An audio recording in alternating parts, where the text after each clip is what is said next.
Joining us now, Mac Thornberry, chairman of the House Armed Services Committee. He joins us now. Mr. Chairman, thank you for your time this morning. You've been following the happenings in Brussels.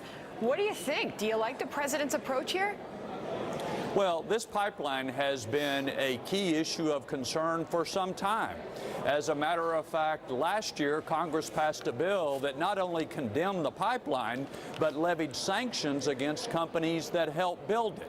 Because the bottom line truth is, when Europe buys energy from Russia, they help fund Russian military aggression. And so the president is exactly right to raise this. Members of Congress have been raising it for the past 4 years in meetings with the Germans and others. And by the way, we keep talking about this, and I wanted to be exact. We're talking about an 800-mile-long planned pipeline beneath the Baltic Sea. Germany's been pursuing this. The president is calling him out on this. What is this going to do with our relationship with our closest allies, Chairman? Well, it puts a key issue front and center where it needs to be discussed.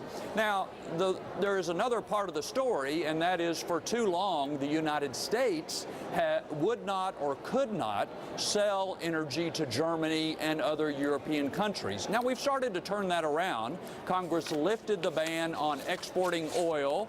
We have begun to actually build export terminals so liquefied natural gas can be shipped to Europe. But there is an aspect of this problem, at least in the past, that we contributed to.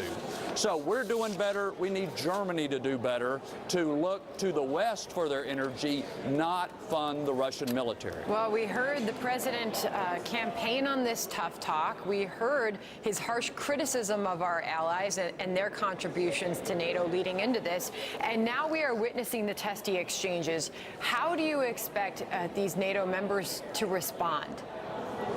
Well, there will be some pushback, but I'll tell you one way they've responded is if you look at how much the 28 countries of NATO spent on defense, 27 of the 28 increased defense spending last year, which is a welcome change in the direction things had been going.